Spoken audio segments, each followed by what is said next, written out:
was recently looking through an old issue of the now-defunct Irish UFO News magazine. In it, there is a report from a Dublin-based researcher named Mark Maloney, who at the time worked for the British UFO Research Association, or BUFORA.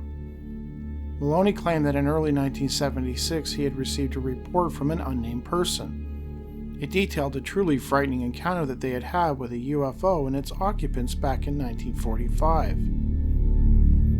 Since the witness opted not to reveal his full identity, there was no real way Maloney could follow up on it. So he was only able to present it as is in hopes that others might come forward and fill in more details. A portion of the letter was published in the July 1976 issue of the Irish UFO News. The full letter was eventually published in a supplemental issue. As well, UFO researcher Jenny Randles also covered the case in the December 1976 edition of her Northern UFO News magazine. This is the Ireland Waving Entity case. It was the winter of 1945. The witness, an elderly man, had traveled by boat to one of the islands on the west coast of Ireland to visit a dying uncle. Sadly, by the time he arrived, the uncle had already passed and he was left with no choice but to turn around and go home. Despite there being a heavy snowfall, the witness began making his long trek back through the empty fields to the beach, where a boat would eventually arrive and take him back to the mainland. As he stood on some rocks near the shore, bracing himself against the wind and snow, he observed something odd in the sky. Above the blackened clouds over the sea, he saw a bright flash of light. It reminded him of a camera. Suddenly, an object about the size of an average-sized airplane, but in the shape of a square underneath, with a silvery metallic dome on top, came hurtling down towards the sea. There were lights all around the dome which were purple. Instead of plunging into the depths, the object stopped dead and remained hovering on top of the water for a short period of time. The witness admits that he was both shocked and a little frightened. He was riveted in place and couldn't take his eyes off the object. He wondered what was going to happen next. He noted a loud and constant whirring sound, similar to a drill, coming from the object.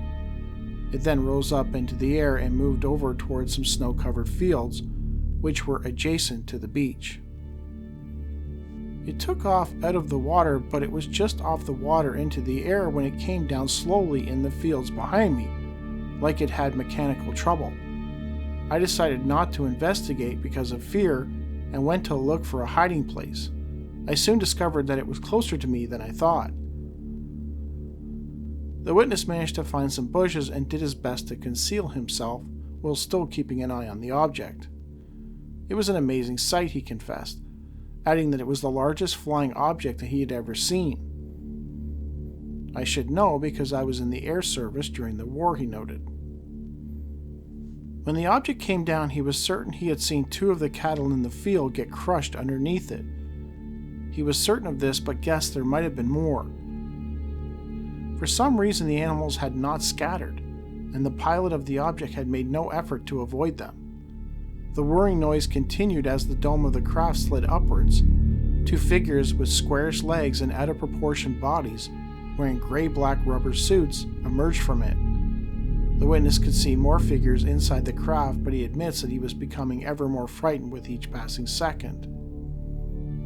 One of them proceeded to walk towards the beach, and then an amazing thing happened. He walked right over the water and placed an enormous file-like object in the water and headed back. In his letter, the witness couldn't help but point out how quiet it was. Suddenly he began to hear loud barking. It seems the object and figures had attracted the attention of the property owner's dog, who came barreling onto the scene barking and carrying on. And this is when things took a more sinister turn. The creature looked startled and fired a red ray of light at one of the cattle some 50 feet away, which burned him through. He obviously thought the cow was responsible for the noise, but suddenly the dog appeared on the scene and was quickly dealt with. The witness claims that one of the figures produced a good-sized box adorned with lights and an antenna. It directed the antenna at the dog, who remained there in the snow barking furiously. Suddenly, as if in a trance, the dog ceased barking and began to slowly walk towards and into the box. Once completely inside, one of the figures closed the door, trapping the animal inside. It then placed said box onto the craft. The witness likened the animal's state to being, quote, hypnotized. The witness was gripped with a real fear that these beings would do the same to him if they were to realize that he was there. He had trouble describing what happened next. To him, the beings seemed to produce a huge object that they pointed at the sky. In 1945, he had no idea what the object was, but some 10 years later, he would see something that looked similar. It was a scanner. Out of nowhere, a fleet of 5 to 6 craft flew overhead about 20,000 feet up and headed off towards space. A beam of light was directed around the area like a searchlight, and one of the creatures' heads rotated completely around on a still body, following the ray of light. A load of gas-smelling smoke came right off the entire area surrounding the craft, and they headed towards the hatch of the craft. They elevated themselves off the ground into the craft as if they were magicians. The last creature to enter the craft looked towards the bushes in my direction. I prepared myself for a run if necessary, but for an instant I thought he was looking at me. I was proved right. He stood staring at my crouched form and raised his 2 hands in the air, pointing up towards space and waving at me. I was petrified, and to my relief, he entered the craft. The hatch closed. I think I broke the 4-minute mile on the run I made to the nearest house. The farmer let him inside and allowed him to stay for a while. He suggested that he refrain from reporting it, insisting that it would ultimately ruin his life. The farmer indicated that such things happened around his property from time to time, including mysterious cattle deaths, burned or marked sections of field, strange lights which sometimes landed in his fields, and other anomalous things.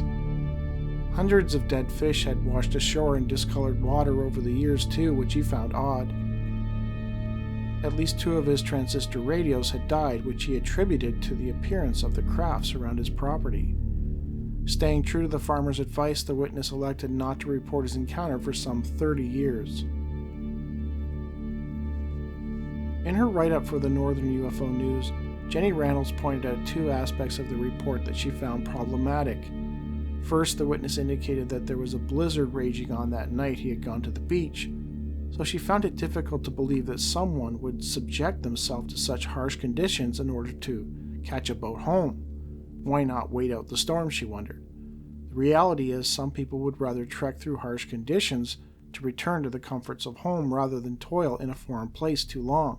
People drive through snowstorms, floods, all types of really terrible weather conditions to get home to their families. So the idea that somebody might want to turn around and walk through a snowstorm to go home isn't out of the realm of possibility.